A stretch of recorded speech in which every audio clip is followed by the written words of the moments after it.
Star online astro TV உன்னை சுற்றி நடக்கும் சம்பவங்களை உற்றுப்பார். நீ யார் என்று உனக்கு தெரியும்.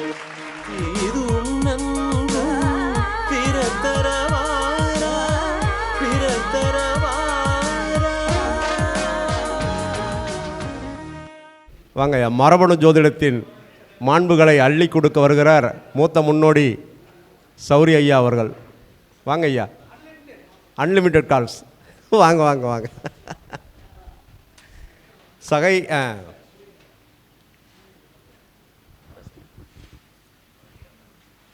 மரியாதைக்குரிய திருச்செங்கோடு ஜோதிட ஆராய்ச்சியாளர் சங்கத்தினுடைய பொறுப்பாளர்கள் அனைவருக்கும், இங்கே கூடியிருக்கக்கூடிய ஆண்டோர்களுக்கும் சான்றோர்களுக்கும் வணக்கம் ஐயா.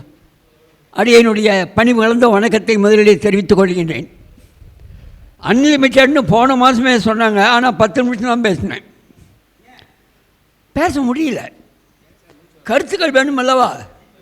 ஜனங்களுக்கு கொடுக்கறதுக்கு கருத்துக்கள் வேணும். இங்கே கருத்து மழை பொழிவதற்கு ஏராளமான நண்பர்கள் இருக்கின்றார்கள். அவர்களுக்கு வழிவிட்டு அடியேன் 10 நிமிடத்தோடு முடித்துக் கொள்வேன் என்பதை பணிவோடு சொல்லிக் கொள்கின்றேன். ஏன்னா இந்த மேடையில் இருக்கக்கூடிய பேசுகிறது 1 மணி நேரம் 2 நாள் பேச முடியுமானா பேச முடியும். கருத்தை எடுத்து சொல்வதற்கு அடியனால் முடியும். இருந்தாலும் கூட இந்த சபை நாகரிகம் கருதி அந்த குறிப்பிட்ட அந்த 10 நிமிடத்தை முடித்துக் கொள்கிறேன் என்பதை பணிவோடு தெரிவித்துக் கொள்கின்றேன். அடியன் எப்பொழுதுமே மரபணு ஜோதிடம் என்ற ஒரு செய்தியை சொல்லி அதில் இருக்கக்கூடிய 2 நிகழ்வுகளை சுட்டிக்காட்டி நிறைவு செய்து கொள்வேன்.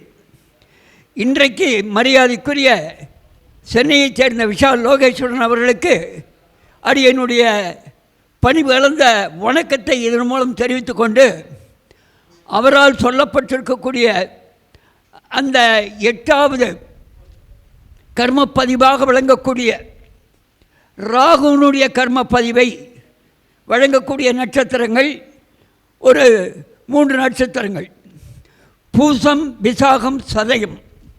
இந்த பூசம், விசாகம், சதயம் என்று சொல்லக்கூடிய இந்த 3 நட்சத்திரங்களும் ராகுவனுடைய கர்மப்பதிவை கொடுக்கக்கூடியது. நம்முடைய பஞ்சாங்கத்திலே உத்தராயண புண்ணிய காலம், தட்சிணாயன புண்ணிய காலம் என்று தை மாதம் தொடங்கி ஆனி மாதம் முடிய உத்தராயண புண்ணிய காலம் என்று சுட்டி காட்டுவார்கள்.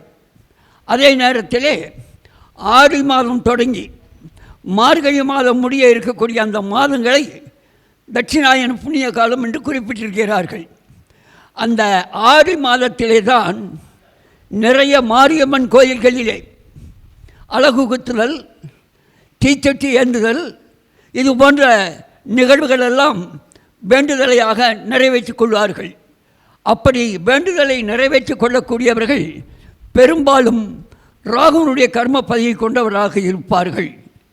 உங்களுக்கு நன்றாக தெரியும், நம்முடைய சிவபெருமான் காலபைரவருக்கு ஒரு கட்டளை இடுகிறார். பிரம்மாவனுடைய தலையை கொய்ய வேண்டும் என்று காலபைரவருக்கு கட்டளை இடுகிறார். அந்த பிரம்மாவனுடைய ஒரு தலையை கொய்யும் பொழுது காலபைரவர் ஒரு ஆணவத்தின் காரணத்தினால் சிவபெருமான் நமக்கு கட்டளை இட்டிருக்கிறார் என்று சிவபெருமானை மறந்து நானே உன்னோடு போர் செய்கிறேன் என்று அந்த பிரம்மாவனுடைய தலையை ஆணவத்தால் கொய்து விட்ட காரணத்தினால் அந்த தலையானது அவருடைய கையிலே வந்து அமைந்து கொள்கிறது.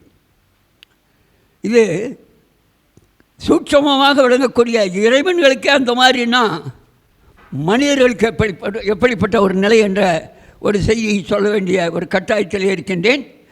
இந்த ராகு என்று சொல்லக்கூடியவர் கர்மப்பதிவு. அவர் தற்கொலை, அதாவது தன்னைத்தானே யாரெல்லாம் வருத்தி கொள்கிறார்களோ, யார் தன்னைத்தானே வருத்தி கொண்டு செயல்படுகிறார்களோ அவர்களுக்கு ராகுனுடைய கர்மப்பதிவு வேலை செய்யும். உதாரணமாக சொல்லுகின்றேன், சில பேர் சூசைடு செய்துக்கிறாங்க, தன்னைத்தானே மாய்த்து கொள்ளுகிறார்கள்.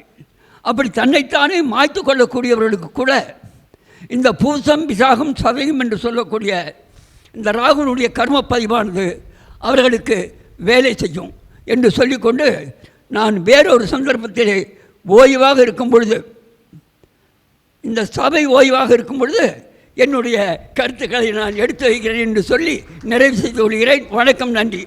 அடியனுடைய கைபேசி எண் 9444393927.